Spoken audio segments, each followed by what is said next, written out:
Gracias en primer lugar a Isidro por contar conmigo para esta reunión. La verdad que cuando salimos de nuestra zona de confort, que es nuestra especialidad, pues normalmente siempre acaba resultando muy enriquecedor, ¿no? Porque está muy bien en esta medicina ultra especializada, pues compartir conocimientos y hacer lo que hacemos en el día a día habitual, que es hablar entre nosotros y llegar a decisiones conjuntas.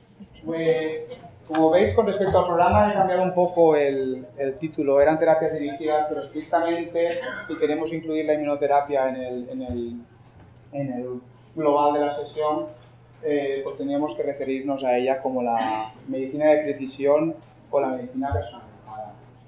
Este es el esquema de la sesión. Estoy en la introducción, como estáis viendo, y básicamente lo que voy a hacer es estos dos bloques gordos, que son las terapias dirigidas de la inmunoterapia, sentar unas bases sencillas de por qué tratamos a los pacientes así, y después ir desgranando un poco en los tumores principales que estas terapias han cambiado la historia natural, para ir orientando un poco pues, lo que estamos logrando en los últimos años los oncólogos. Terapias dirigidas, medicina de precisión, inmunoterapia, PECAR. Si echáis un ojo a prensa generalista, El Mundo, El País, Eroski, os encontraréis con titulares muy llamativos. Siempre, muchos oncólogos somos bastante críticos con estos titulares porque crean a veces una serie de expectativas que no acaban de ser reales, sobre todo porque la verdad de la noticia viene en el cuerpo y bueno, en esta sociedad de las prisas pues nos quedamos muchas veces con el titular, ¿no? Pero sí que es verdad que si comparamos, por ejemplo, el tratamiento del cáncer de pulmón en el año 2008, que era el R2 o R3, pues en las guías americanas se resumía en una diapositiva y ahí nos tirábamos dando vueltas. Pasamos 10 años después, o 10 años y algunos meses después, y esta es la misma diapo de las guías MCCN. ¿Dónde está el puntero? ¿Arriba? ¿Sabéis dónde está el puntero? Vale. Por dentro del cáncer de pulmón microcítico veis que en función de una serie de determinaciones moleculares pues se van abriendo multitud de opciones, y dentro de estas opciones tenemos distintos tratamientos y también distintos tratamientos de la progresión. Y aquí tenemos un resumen de los fármacos, ¿no? De las terapias dirigidas que teníamos aprobadas en 2008 y un resumen de las con múltiples indicaciones que vamos teniendo. Es decir, todo esto pues, se va complicando en estos últimos años. Y bueno, hacer la FDA es la agencia americana, lo conocéis, es mucho más aprobadora de fármacos que la europea, y para nuestro motor, ¿no? Que en el último año se aprobaron 19 nuevas drogas en el tratamiento de tumores sólidos y hematológicos, 38 nuevas indicaciones y 4 nuevos biosimilares. Es decir, que esto pues cada vez se está haciendo más complicado, y también es verdad que me resultaba muy difícil hacer un resumen de todo en una sesión de 30 minutos aproximadamente. Me disculpáis si hay hematólogos por aquí, porque bueno, no he podido hablar de las neoplasias hematológicas, pero... Entonces, ¿a qué llamamos medicina de precisión o medicina personalizada? La llamamos a que los pacientes reciban el tratamiento correcto, en el momento correcto, con la dosis adecuada, intentando garantizar la máxima eficacia a expensas de unas consecuencias negativas lo mínimamente posibles. Y si vemos la evolución de los tratamientos de oncología en los últimos tiempos, medicina de precisión englobando estas dos partes, son las terapias dirigidas o personalizadas, que también hacíamos de mal, y la inmunoterapia. Y en esta evaluación personalizada tenemos que tener muy claro que es muy importante para saber qué pacientes tienen que tener un tratamiento o no, estos dos factores, ¿no? Los factores pronósticos, que son los que per se dan una evolución a un paciente con mejor o peor pronóstico, y los factores predictivos, que son aquellos que, como su nombre indica, pues van a predecir una respuesta al tratamiento. Y esto no solo ha cambiado la forma de tratar a los pacientes, que tratábamos a todos los pacientes con cáncer de colon igual, con resultados que podían ser buenos, regular o malos en función también de las propias características, sino que también cambia la manera en que tenemos de englobar o asociar a esos pacientes en ensayos. Y esto viene fundamentalmente en base de los avances en biología molecular del cáncer. El cáncer es un proceso muy complicado, existen multitud de vías implicadas, multitud de mecanismos implicados, y hay un trabajo muy importante que todos los oncólogos hemos leído, siempre recomendamos a los residentes que los lean, que son estos hechos distintivos del cáncer, que son los hallmarks del cáncer, que se publican en 2011, y lo que vienen es a resumir de una manera sencilla, entre comillas, porque el artículo, si no estás en la materia, pues es complejo. ¿Qué pasa para que una célula tumoral no solo aparezca, sino que se pueda desarrollar? Y aquí tenemos que tener una cosa clara, que es que los oncólogos hemos dejado de ver solo la célula tumoral y nos importa cómo la célula tumoral interacciona con todos los elementos del ambiente, que es lo que nosotros llamamos el microambiente tumoral. ¿Qué son las terapias dirigidas? Pues las terapias dirigidas son fármacos que actúan específicamente sobre unas dianas moleculares que estaban alteradas. ¿De acuerdo? Las distinguimos entre la quimioterapia y las terapias dirigidas, entre la que la quimio lo que hace es actuar sobre células que están reproduciéndose rápido y las terapias dirigidas sobre unas alteraciones moleculares concretas. El diseño de los fármacos de las quimioterapias clásicas se basaba en su capacidad de fitolisis y esta se basa en la capacidad de alterar esas vías alteradas y a priori, aunque también hay que tener en cuenta la toxicidad de las terapias dirigidas, hay un mejor perfil de toxicidad teórico. Tenemos dos grupos, las moléculas pequeñas inhibitorias y los anticuerpos monoclonales y a grosso modo van a tener especial utilidad en dos situaciones. Tumores con pocas mutaciones somáticas y una alta dependencia de una determinada alteración, como podría ser el imatinib en la leucemia mieloide-crónica, o tumores con una alta prevalencia de mutaciones, como puede ser el cáncer de pulmón, pero que tienen unas mutaciones driver predominantes. Driver, lo diré varias veces en la sesión, driver es una mutación que le da una característica fundamental para favorecer el crecimiento. Hay otras mutaciones que no van a implicar esa ganancia por ese aspecto. Entonces, los mecanismos de acción de anticuerpos monoclonales son inhibir el receptor y con ello inducir la apoptosis, la citotoxicidad celular dependiente del anticuerpo, también tiene un efecto de respuesta inmune por formación de anticuerpos en tipo y una citotoxicidad mediada por complemento. Y el ejemplo clásico pues bueno, puede ser el trastuzumab, que actúa sobre el receptor tirosinquinasa en la parte extracelular. Y después tenemos pequeñas moléculas inhibitorias de la tirosina quinasa. Las tirosina quinasas son enzimas que son responsables de fosforilar proteínas que están implicadas en vías de señalización muy clave, como puede ser la replicación celular, como puede ser la transducción de señales. Estas son las vías más habituales implicadas en la evolución de los tumores sobre las que podemos diseñar fármacos, no los voy a repetir para ir ganando un poquito de tiempo, y ahora nos vamos a ir centrando en los cambios que han motivado estas terapias en algunos ejemplos de tumores, ¿no? El imatinib en la leucemia mieloide crónica, que fue el primer tratamiento dirigido que hemos utilizado. La leucemia mieloide crónica es un trastorno mieloproliferativo que a nivel de carcinogénesis tiene un evento muy claro y muy característico, que es la fusión del gen BRCA-ABL, ¿no? Que es el cromosoma de Filadelfia. Esto genera un producto y que provoca una activación constitutiva de esa tirosina quinasa, que lo que hace es mantener una señalización de proliferación continuada. En una leucemia mieloide crónica lo que buscamos en la práctica clínica es inducir la remisión y evitar las complicaciones a largo plazo y las complicaciones a formas más agresivas de leucemia. Y, pues como veis, bueno, se cambió la historia natural de la enfermedad, ¿no? Con tasas de supervivencia global a los 10 años de 84 años, el 84%, que era impensable, y tasas de respuesta hematológica, molecular, citogénica, pues también muy altas. Después han desarrollado más fármacos, pero esto es como un ejemplo típico. Y también lo tenemos, y ha cambiado la historia natural, en los tumores His. Los tumores His son tumores del estómago gastrointestinal, son poco habituales, pero es verdad que son los tumores sarcomatosos más frecuentes en el tracto gastrointestinal. Y el evento fundamental en este tipo de tumores es una mutación en el broncogen KIT, que lo que hace es mantener ese receptor completamente activado continuamente, ¿no? ¿Qué hace el imatinib? Bloquea esa activación de esa mutación. Y entonces logros en un tumor que era totalmente quimioresistente, logros muy importantes. Controles de enfermedad en formas avanzadas de hasta 3 años de media y muchos pacientes, y son muchos, que tienen un control de la enfermedad durante más de 10 años. Y también lo hemos trasladado a intentar, en aquellos que los operamos, evitar la recaída con éxito, en tumores muy grandes que podrían ser resecables, reducirlos con el tratamiento y poderles mejorar la cirugía y su mortalidad. Y también, como un ejemplo de terapia personalizada, es que sabemos que los tumores, en función del tipo de mutación que tienen en el protoncogen responden de una manera distinta. La mayoría acaban progresando, lo veremos después en forma de mutaciones secundarias, y después tenemos otros inhibidores tirosina quinasa que tienen pues menos efectividad, pero continúan siendo útiles.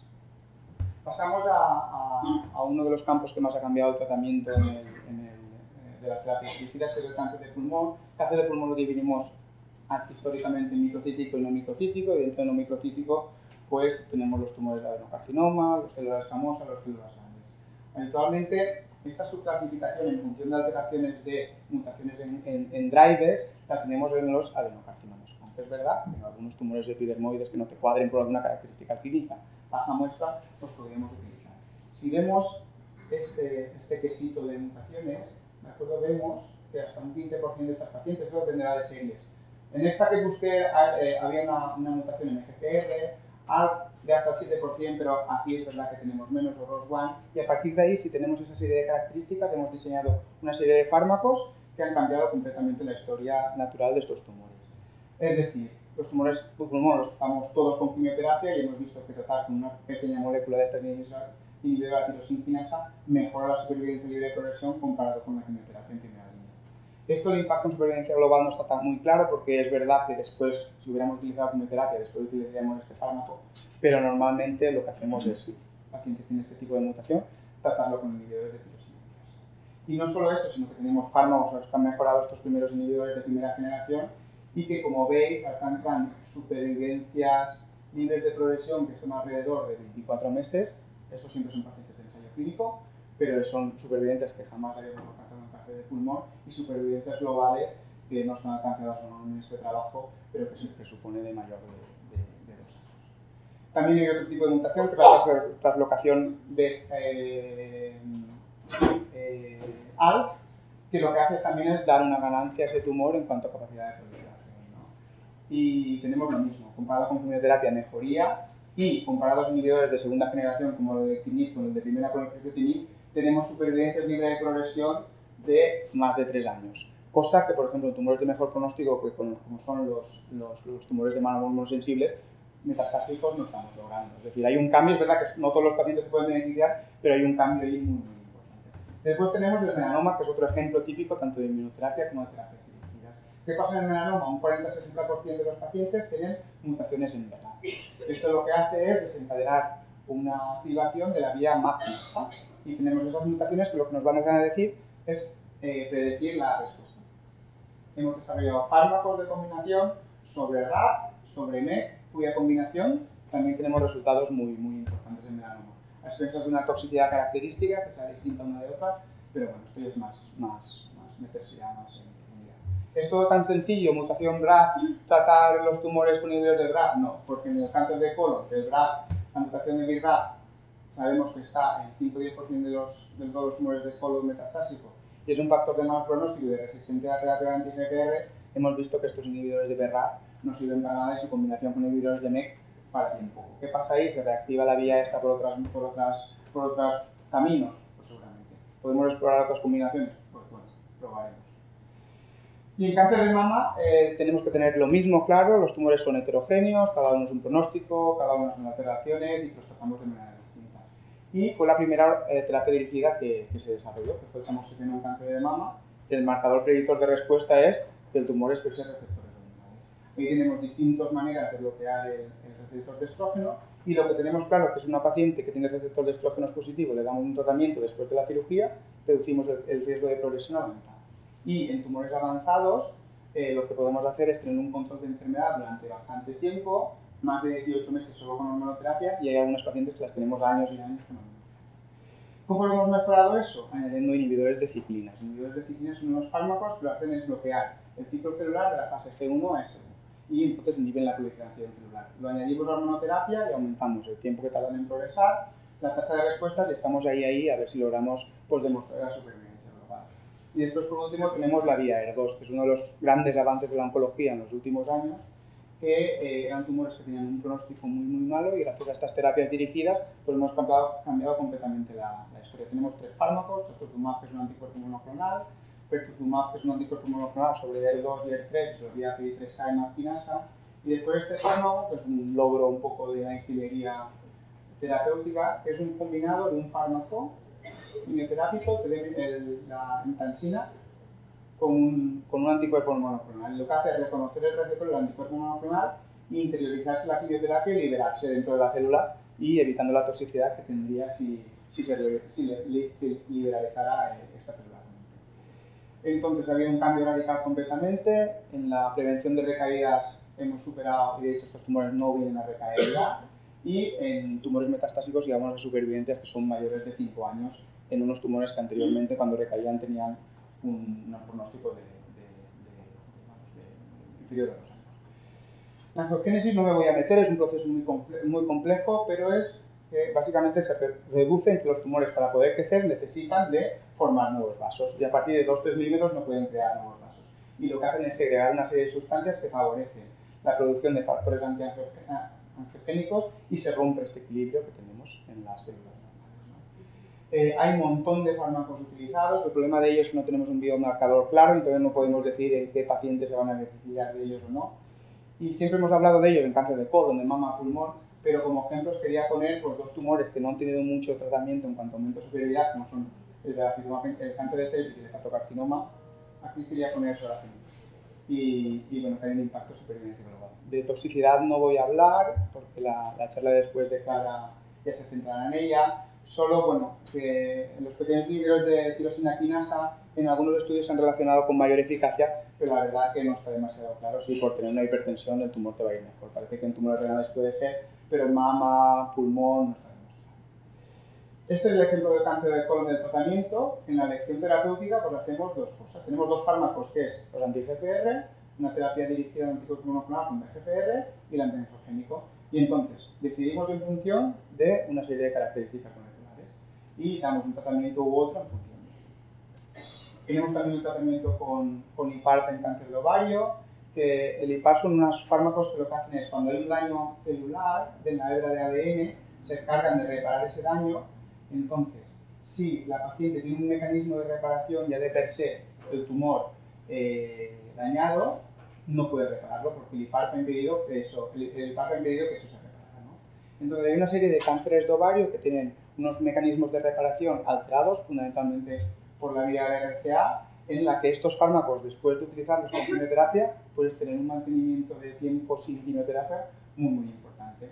Y aquí lo vemos, por ejemplo, en las pacientes que debutan con carcinomatosis peritoneal, que es lo habitual en cáncer de ovario, que la mayoría recaen a los 2-3 años, el 80%, pues que dar este tratamiento, comparado con no darlo una vez que han alcanzado una respuesta, pues fijaros la diferencia que hay entre la progresión de unas a otras en 3 años, ¿no? Y no solo eso, es decir, que las que acaban progresando, los retrasos de tratamiento con quimio, pues más de 3 años, ¿no? Entonces, son fármacos que van teniendo un cambio de historia natural muy claro.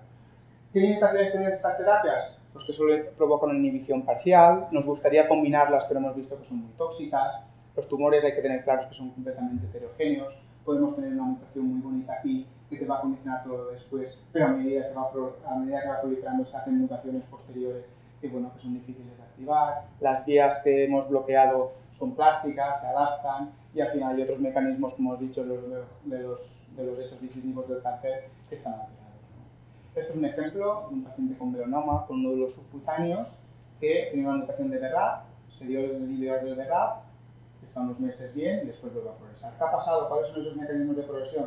Pues que no hemos logrado eliminar un clon resistente, puede ser que al final acaba progresando, o que lo eliminamos completamente y después aparecen mutaciones de nuevo. Esto, el ejemplo perfecto es el GIST, que hemos hablado antes, la imatinib durante mucho tiempo, beneficio durante años, llega un momento en que progresa. ¿Por qué? Porque aparecen otras mutaciones distintas a las que habían en el primer momento. Y también el carcinoma de pulmón, ¿no? Estos pacientes que hemos tenido durante tanto tiempo con la vía GFR bloqueada, pues acaban progresando. ¿Por qué? Por otro tipo de mutaciones, que es lo más frecuente, las T790, amplificaciones de ER2, amplificaciones de MET. Y bueno, dentro de todo este magma de fármacos y de vías, pues la ESMO, que es la Sociedad Española de Oncología, nos intenta facilitar las cosas creando una escala que lo que viene es a identificarnos qué vías proliferativas las pacientes se van a beneficiar ya, qué vías proliferativas las pacientes no se van a beneficiar ya, pero sería interesante verlas en un ensayo clínico porque es una vía prometedora, y también nos va a ayudar a hablar todos estos temas tan delicados con las En cuanto a la inmunoterapia también bombardeó la información, fue el avance médico más importante en 2013 y básicamente lo que viene a decir es que hay un control del sistema inmune anterior a la fase expansiva del cáncer que en algún momento se salta, ¿no? Y esto es lo que nosotros llamamos inmunoedición, ¿no? Es decir, por la causa que sea se provoca el tumor. Hay un proceso que puede durar incluso años. Una primera parte en el que el sistema inmune, por la inmunidad innata o la adaptativa, lo acaba eliminando, una segunda fase en la que se crea un equilibrio y una tercera fase en que el tumor acaba progresando por distintos mecanismos, porque crea un microambiente tumoral inmunosupresivo, porque hace cambios biomoleculares que implican que esos antígenos no se reconozcan tan fácilmente, pero acaba progresando. Tenemos distintos fármacos para modificar ese sistema inmune para el tratamiento con cáncer, las citoquinas, que son tratamientos antiguos y que son no específicos, que las hemos utilizado y ya no, los inhibidores de los puntos de control inmune, que son lo que más utilizamos en oncología, y después otras terapias como los virus oncológicos, que lo que hacen es replicarse dentro de la célula tumoral, lisarla y ir a buscar otra célula tumoral. Vacunas, que en un primer momento utilizamos péptidos pequeños y no tuvieron mucho éxito, y hay algunos resultados, aunque son discretos, con asociación de células dendríticas y un fármaco probado por FDA, pero es vía de investigación. Y después la inmunoterapia celular adoptiva, que puede ser con linfocitos infantiles del tumor o con linfocitos que modificamos genéticamente en el laboratorio. La relación del antígeno de la célula tumoral con las células del sistema inmune es muy compleja, tiene multitud de conexiones, no las vamos a explicar, pero sí que los fármacos que hemos desarrollado por los anti-PD1, anti-PDL1 y anti-CTLA4 actúan sobre estos sitios. Tenemos estos tres familias de anticuerpos monoclonales, anti-CTLA4, anti-PDL1 y anti-PD1. Cada uno tiene un mecanismo de acción. Me voy a centrar más en cosas prácticas que más que en cosas de inmunología. Tenemos, bueno, esos son los fármacos aprobados por la EMA, multitud de indicaciones. Mientras hice la sesión aprobaron nuevas indicaciones que yo no conocía, como en pues, algo de urológicos, que tampoco llevo en una consulta. Entonces, que esto es una diapositiva que dentro de 2 meses no va a servir para nada, pero fijaros cómo ha entrado en la oncología, ¿no? Que son no solo múltiples fármacos, sino con múltiples indicaciones. Y hay que tener claro que la inmunoterapia funciona de una manera distinta que la quimioterapia o las terapias dirigidas. Y esto tiene una importancia en la evaluación de respuesta. Y hay que tener claro que en un primer momento hay una respuesta inmune, puede producirse una zona inflamatoria alrededor, que es todo el infiltrado inmune que tú lo potencias, y en un primer momento puedes tener una imagen en TAC o en resonancia o en PET-TAC de aumento de esas lesiones. Ojo, porque puede no ser una progresión, ¿no? Este es un caso de un melanoma tratado con inmunoterapia, vemos que a los 3 meses las lesiones aumentan mucho, se continúa con el tratamiento y va disminuyendo, ¿no? Entonces, lo que hay que hacer es progresión, hacemos un TAC al mes y medio, aproximadamente, mes y medio, y tener claro también que si hay una progresión y el paciente estaba con una situación funcional buena y ha pasado a una situación fatal y no es por toxicidad, lo tienes que considerar como progresión.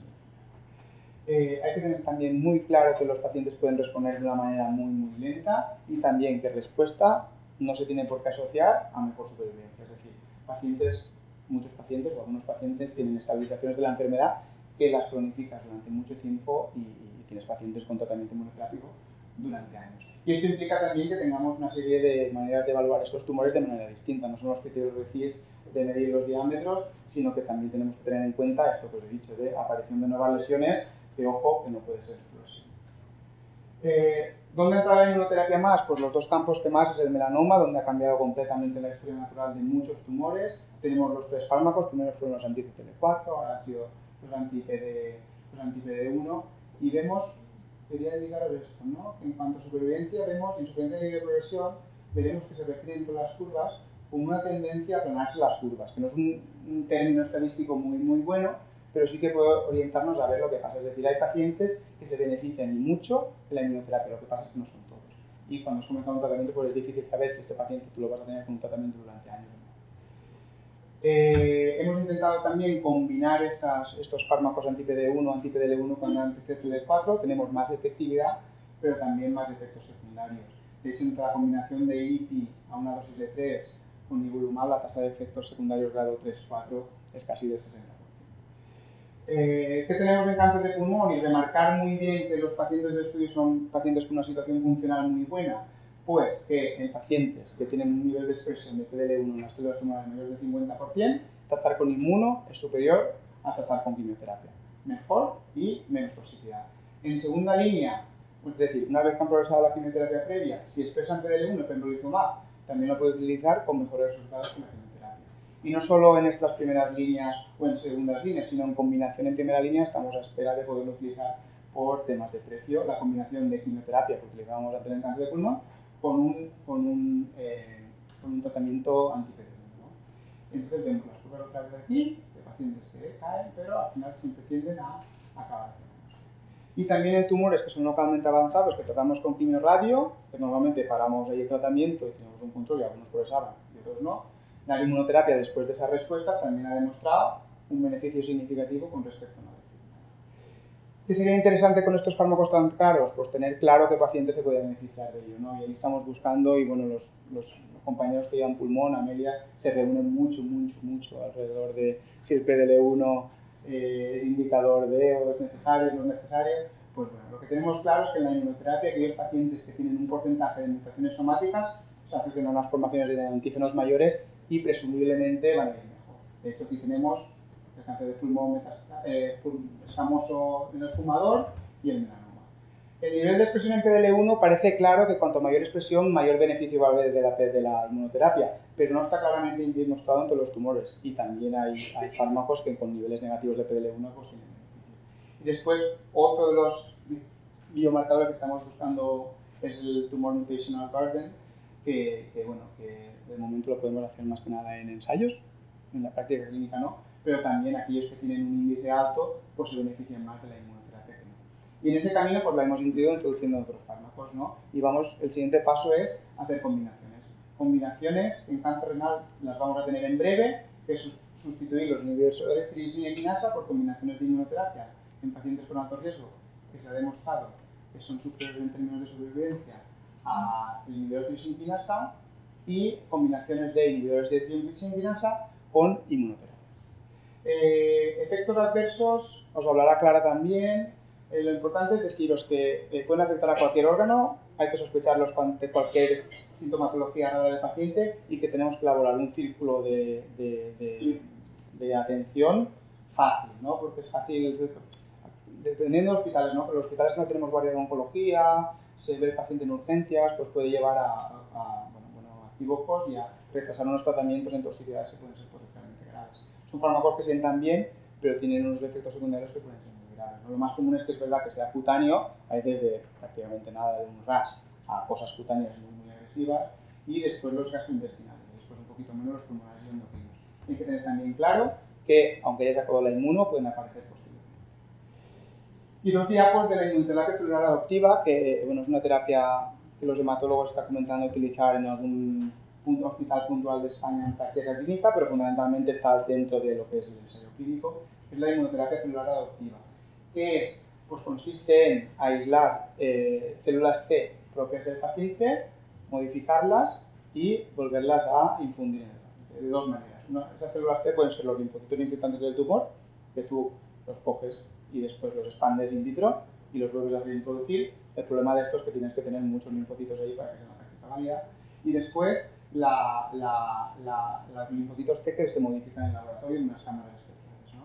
Y pueden ser modificados con receptores similares al receptor de la célula T o receptores de antígenos quiméricos. Yo no tengo ninguna experiencia en este tipo de terapia, pero es una cosa de lo que se está hablando un montón, sobre todo en terapias hematológicas, en linfomas y en leucemias resistentes. Está en indicación técnica este fármaco de aquí, Tisagen Leucel, que lo que básicamente es un TCAR, que lo que hace es fabricar este antígeno de manera artificial para que reconozca el receptor de la célula tumoral CD19 positiva. Entonces, tenemos resultados que no teníamos en estos tumores de muy mal pronóstico. Este es el estudio Juliet, con tasas de respuestas completas, creo que debe estar al revés, respuestas parciales 40%, respuestas completas 12%, y en aquellos pacientes que tienen una respuesta completa, pues unas supervivencias al año de casi el 80%. Problemas, la toxicidad que hay que estar muy bien preparado para manejarla, fundamentalmente el síndrome de liberación de citoquinas, que bueno, se manifiesta como fiebre, escalofríos, shock, hipotensión y síntomas neurológicos, ¿no? Es muy importante estar tratando para tratar con el anti-interleuquina 6 y este tocilizumab, que creo que utilizan los reumatólogos, y con corticoides. Y ya no solo que vamos tratando los tumores en función de la histología, sino que ya van apareciendo terapias nuevas que no están indicadas en cáncer de colon, cáncer de pulmón, sino están indicadas en cualquier tumor que tengas con una característica biológica distintiva. Es decir, ya hay un fármaco que es el larotrectinib, que está indicado en tumores que tienen esta fusión TRK, que habitualmente es rara, pero parece que más frecuentemente aparece en tumores de glándulas salivares y en tumores infantiles sarcomatosos como es el fibrosarcoma infantil. Vemos que son estudios con pocos pacientes, pero con una alta tasa de respuestas que no teníamos antes, ¿no? Y la FDA lo acaba de aprobar. Entonces, son respuestas que no solo son respuestas, sino que muchas de ellas son duraderas, ¿no? Y también lo tenemos en los tumores que después de hacer una secuenciación o después de hacer una técnica de inmunohistoquimia o una PCR, tenemos una inestabilidad de microsatélites, que es una característica que los hace, podríamos decir, que más sensibles a tratamientos con inmunoterapia. Pues bueno, cualquier tumor que tenga esta alteración, la FDA ya ha aprobado pembrolizumab, que es un anti-PD-1 para el tratamiento de estos tumores, ¿no? Entonces, ¿qué estamos ahora discutiendo mucho los oncólogos? Si estamos aprobando fármacos para alteraciones moleculares sin un tumor distintivo, ¿tenemos que hacer a todos los pacientes secuenciaciones? Pues es una cosa que se hacía en hospitales más académicos, pero que parece que la tendencia va a acabar siendo, a medida que van bajando los precios y va siendo la manera de secuenciar mucho más fácil, pues puede ser una cosa que acabemos haciendo en los hospitales residenciales pues más pronto. Y unas reflexiones por último. Aquí hemos hablado mucho de terapias dirigidas, de terapias, los pacientes muy esperanzados, pero hay que recordar que hay una realidad muy clara, que hay muchos pacientes con diagnóstico, por ejemplo, de cáncer de pulmón que diagnosticamos en la sala, tienen una situación funcional mala, un deterioro clínico evidente, y a estos pacientes no les vamos a poder ofrecer la mayoría de estas terapias. Esto hay que tenerlo claro porque se han generado muchas veces una serie de esperanzas que a la familia, al paciente le cuesta entender, sobre todo en gente formada, que ha leído, que cuenta entender pues, que, bueno, que su padre, que ha tenido un carcinoma más famoso del pulmón y ha debutado con metas cerebrales y está en una cama y no se mueve, pues no podemos darle inmunoterapia. Y como reflexión también un poco final, vemos que todo esto se hace muy complejo. Yo he hablado de 1000 datos y no creo que os quedéis con nada más que con un concepto general. Vemos que todo se complica y yo quería explicar un poco qué repercusiones tiene esto en la práctica clínica.